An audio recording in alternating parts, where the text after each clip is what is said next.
मात्र से मां सत्वी नयनंत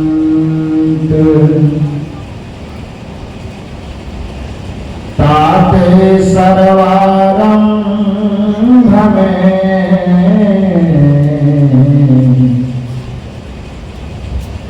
ध्यावत है सब संत।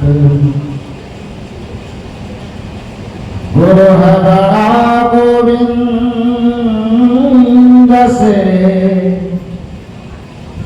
मन में देख विचार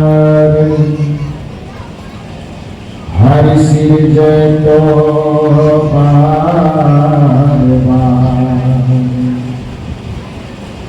गुरु सिर जय तो पार गुरु सिर जय तो पार। मेरे व्यवहारिक एवं पारमार्थिक जीवन की प्रबल प्रेरणा स्रोत परमाराध्य परम पूज्य सद्गुरुदेव जी बिहार राज्य के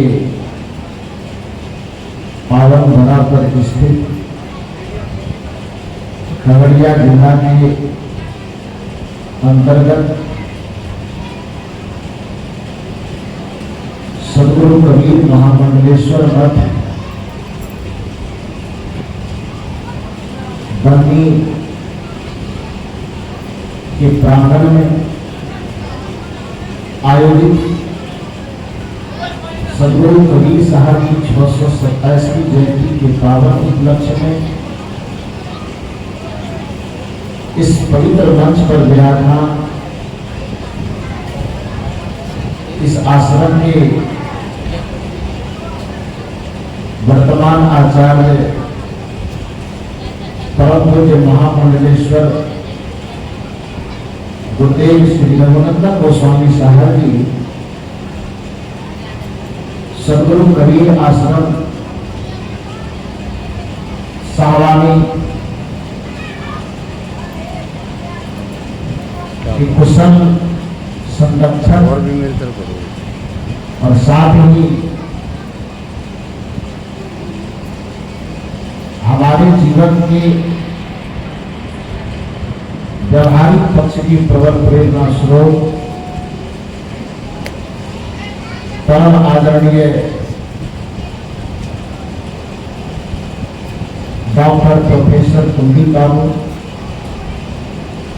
सद्गुरु कबीर आश्रम महाराष्ट्र से पधारे हुए जिनके प्रखर विचारों को अभी हम सब लोग सुन रहे थे परम पूज्य संत श्री यशेंद्र साहब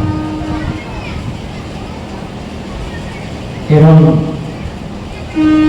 एक संत हम लोगों के बीच में विराजमान है हरियाणा से पधारे हुए परम श्रद्धेय श्री गुलशन साहब एवं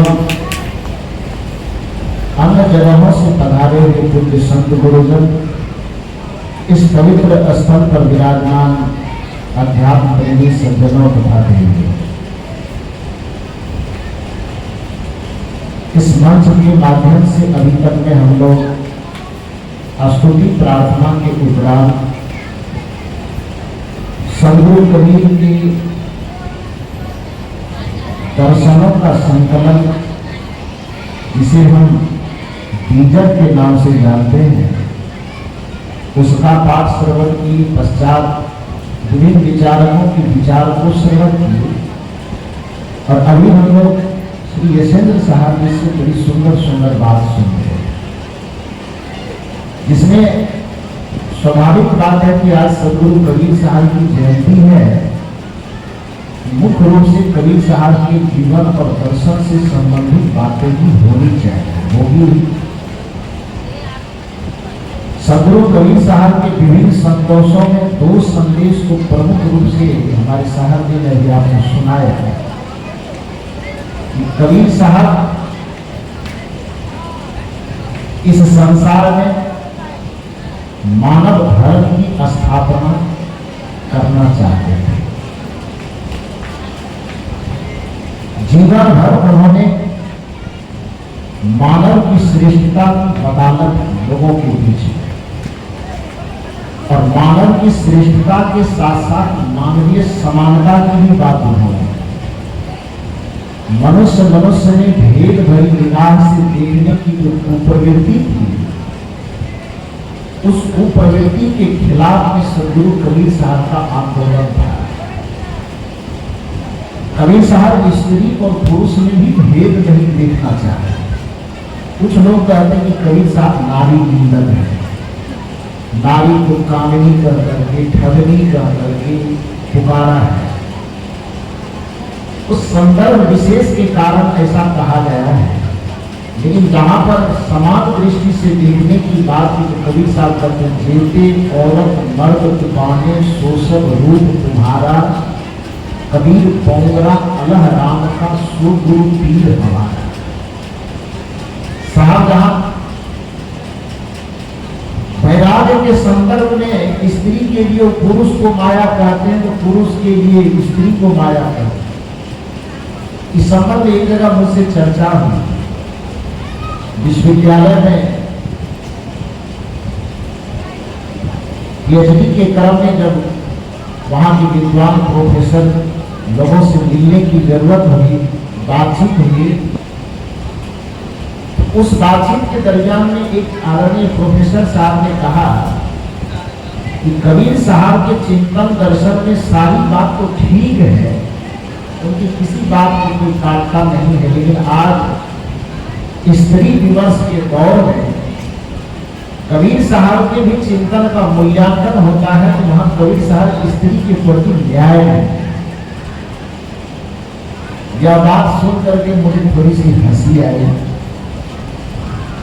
और चर्चा के दरमियान मैंने उनसे कहा कि सर, आप किस आधार पर कह सकते हैं कि कबीर साहब ने स्त्री का आदर नहीं किया? किस आधार पे कहते हैं कि स्त्री के प्रति कबीर साहब ने न्याय नहीं किया? तो वो वही बात कहे, दो चार साथी इधर उधर से लाए और माया महाठगी हम जानी, त्रिपुरी फांस दिए कर बोले बोले मधुरी वाणी, केशव की कमला में बैठी सिल्की भवन भवानी। इसमें से सब शब्दों को निकाल करके उन्होंने कहा कि भवानी को माया कह दिया, कमला को माया कह दिया। तो मैंने कहा कि इसमें भवानी कमला चूंकि स्त्री सूचक है, तो आप इससे संदर्भ यह लगा रहे कि उसमें स्त्री को माया कहा। अच्छा, एक बात करते, मैंने कहा ठीक है, कबीर साहब की बात पहले कबीर साहब की जगह पे रहने। आपके घर में बाल बच्चे हैं? उन्होंने कहा है। मैंने कहा कि बच्चों में केवल लड़का है कि लड़की ही है? उन्होंने कहा कि लड़का भी है और लड़की भी है। हम हैं अभी दोनों बच्चे की उम्र कितनी होगी? तो बताया उन्होंने कि एक बच्चे की उम्र भी, लड़की थोड़ी बड़ी है तो उसकी लगभग 10 साल है, लड़की की अवस्था लगभग 7 साल। मैंने कहा ठीक है, कल्पना की कि वह लड़का और लड़की बड़े होकर के 15-20 साल के, 15 से ऊपर हो गए, 18 वर्ष के आसपास। अब वह बच्चा अपने घर की पढ़ाई, अपने घर के आसपास के विद्यालयों में पढ़ाई को छोड़ करके अब उसे कहीं आपको आपके गांव से, आपके इलाके से, आपके शहर से किसी दूसरे शहर में उसको पढ़ने के लिए जाना पड़ेगा, बेटे को अथवा बेटी को। मेरी बात ध्यान से थोड़ी देर सुन लीजिए। तो मैंने निवेदन किया कि जो आपके बेटे और बेटी अभी है तो बच्चे हम छोटे हैं, लेकिन यदि वह बच्चा आगे चल करके 14-15 वर्ष की उम्र के बाद उसको बाहर कहीं पढ़ने के लिए जाना पड़े बच्चे को, तो घर से निकलने से पहले आप अपने बेटे को क्या समझाएं? बेटा होगा तो कुछ समझाएंगे ना, बच्चा है बाहर जा रहा है पढ़ने के लिए, अब माँ बाप की छाया से दूर जा रहा है, माँ बाप की निगरानी से दूर जा रहे हैं। उस बच्चे को माँ बाप, घर के दादा दादी, गार्जियन कुछ समझा के भेजेगा नहीं भेजेगा? क्या समझाए? देखना बेटा मन लगा के पढ़ना, मोबाइल में थोड़ा कम कीजिए रहना, खेला खेल कूद थोड़ा सा कम करना, किसी से झगड़ा झंझट मत करना। और सब चीज समझाते समझाते लास्ट में ये भी कहेगा कि यदि जीवन में कुछ अच्छा करना है, अच्छा बनना है, तो बाहर में पढ़ने के लिए जा रहे, पढ़ाई करना, कोई लड़की लड़की के चक्कर में मत पड़ना। सिखाएगा कैसे? इसको अपने बेटे को सिखाएगा। उसी जगह कि बेटी पढ़ने जाएगी बाहर, घर से बाहर कहीं जा रही है तो हमें पढ़ने, तो बेटी को भी हर एक तरीके से समझा बुझा कर मन से पढ़ना, मोबाइल मत देखना, कम देखना, कहीं लड़ाई झगड़ा मत करना, किसी विवाद में नहीं करना, केवल पढ़ाई पर ध्यान लगाना। और ध्यान रहे पढ़ाई, यदि जीवन में कुछ हासिल करना चाहते हो तो मन लगा करके पढ़ना, कोई लड़का चड़का के चक्कर में मत फंसना। लड़की को सिखाएगा। और लड़का यदि आपका बाहर जा रहा है, आपकी नजर से दूर जा रहा है, तो उसको आप इससे बचने के लिए कहेंगे। अपने लड़के को इससे बचे रहने की सलाह देंगे आप। थोड़ा जोर से बोलिए ना। हाँ, लड़की से नहीं पढ़ना लिखना बढ़िया से, लड़ाई झगड़ा कम करना, मोबाइल कम देखना। कुछ बनना चाहते हो तो कहीं लड़की तड़की के चक्कर में मत फंसना। ये आप समझाइएगा कि नहीं समझाएंगे? यह बात आप समझा करके भेजेंगे। ठीक इसके विपरीत यदि लड़की आपके नजर से दूर जा रही है तो अपनी लड़की को गार्जियन होने के नाते जरूर ये हिदायत दीजिएगा कि पढ़ना लिखना, मोबाइल थोड़ा कम देखना और लड़कों से बच करके जाना। लड़की को आप माता पिता होने के नाते लड़की को लड़कों से बचने की सलाह दे रहे हैं, तो क्या लड़का को आप नीचा दिखा रहे हैं? यदि अपने बेटी को आपने सिखा रहे हैं, यदि जीवन में पढ़ाई लिखाई करना हो, कुछ पद हासिल करना हो, तो इन चीजों से बच करके रहना। उसमें एक लड़का भी आते तो उन लोगों के चक्कर में मत फंसना। यदि अपने बेटी को हम गार्जियन लोग यदि हम बात सिखाते हैं, तो क्या बेटी के नजर में हम लड़कों को नीचा दिखाते हैं?